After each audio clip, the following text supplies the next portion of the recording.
My name is Ifioma Precious Aganenu.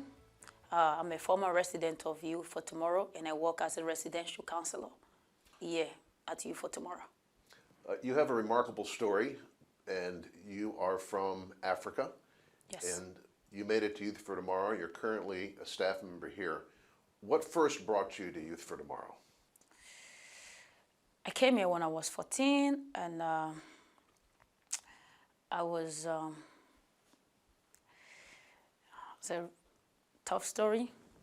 It's a tough one, huh? Yes, I was a victim of child trafficking.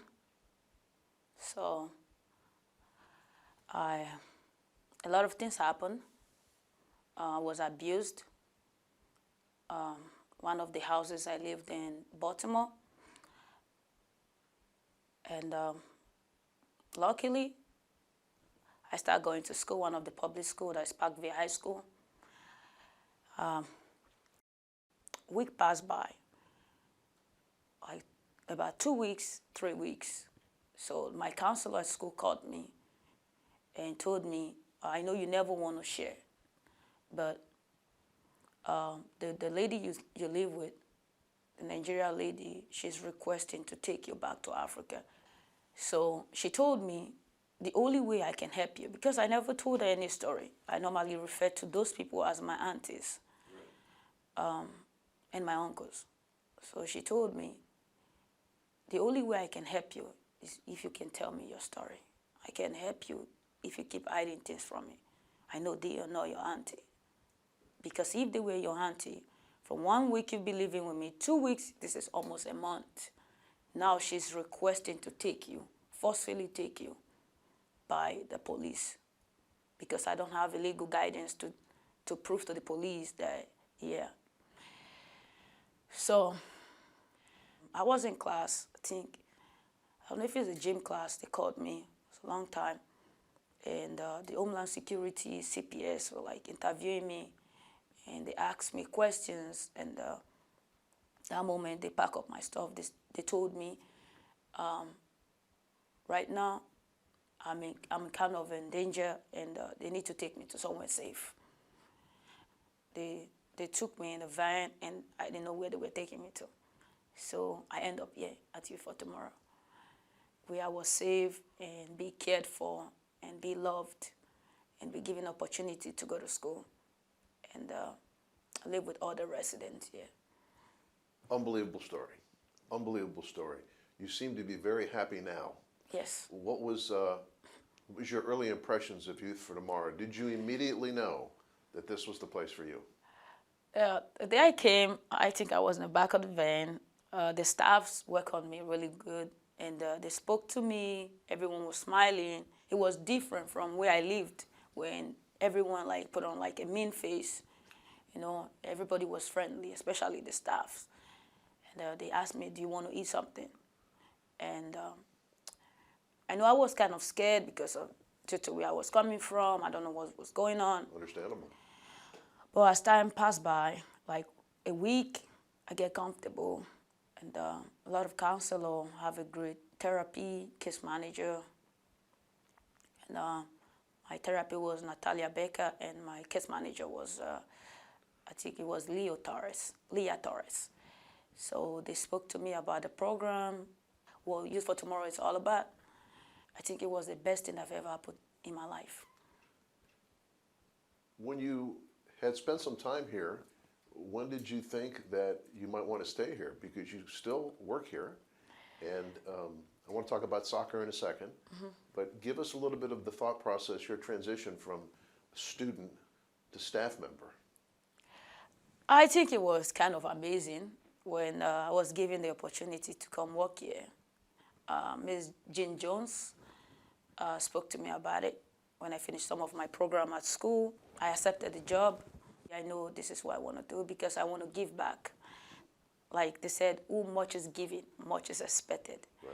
And it gives me a lot of joy to work with the kids, and especially the immigrants.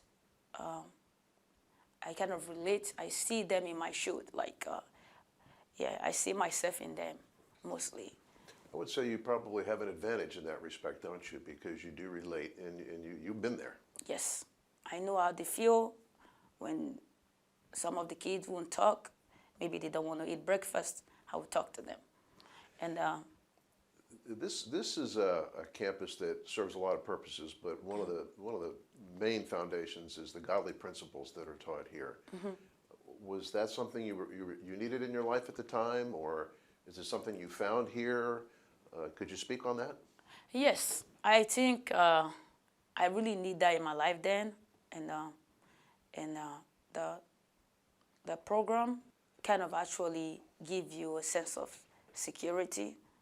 Yeah, you kind of see your life in a different perspective, your future, and you cannot dream. You know, when you're scared, you can't dream. When you, it's very good to be in a place that the moment you see them, your face light up. Everyone is happy for you. I lived all my life before I came here. Whenever I see the people I'm living with, I start having panic attack. You know, I get nervous and anxiety and stuff. Living at Youth for Tomorrow, everything changed. And when I see people, I don't have panic attack. Before, I won't be able to sit close, like face to face and discuss with you. Start having like stomach ache, like running stomach, because I'm nervous. I'm not comfortable. Because all my life, I think everybody's mean, you know. When I came here, everything changed. What makes this place special? The quality of service they have here. Youth for Tomorrow, I will use the word, says no color. See, I will use the word, the color of water. There's no color. He accepts people from different backgrounds, race, gender. That is something that makes here unique and beautiful. Somewhere you can live and be safe. You have a peace in your heart. It's something that most kids, when they come in here, they find this place different because they can sleep in peace. They have peace in their hearts. Because if you don't have peace, you can't smile. You won't be happy. You've been through a lot, and you've come out on top of things. And I think from the time you came here, you had aspirations to play soccer. Yes. It's something that's been consistent throughout your life. Yes. Where does that stand now? Soccer was something that gave me joy growing up as a kid. You know, I haven't been denying the privilege of knowing my mom and dad growing up, because those are supposed to be the people who should have taught me what true love is all about. You know, I fall in love playing soccer because whenever I play soccer, it kind of helped me to relax and takes my mind off there. It was something it's just like a therapy that helps me to calm down. It brings me joy. Yeah, it's a different kind of feeling. When I'm playing soccer, I'm a different person. When I come home, I'm chill. So. Who gave you the name Precious? It was my uncle. He went to school in South Africa, so he speaks a lot of English. So he gave me that name when I was born. Finally, as a counselor here, how much do you think, and you personally benefited obviously from coming here. Yes. So to wrap it up, how do you think kids benefit from the services that Youth for Tomorrow has for them? You kind of touched on it, that it's all different kids from all over the world, really, literally. But as someone now who is mentoring these kids and talking to them, what advice would you give people who have kids that might need to come here? They should trust the program. This program is very effective for youth, especially help them to be positive and knows that it doesn't matter where you come from, and you can dream and your dreams can come true. And whatever that have happened in the past, there's always you can always turn the chapter and rewrite your own story.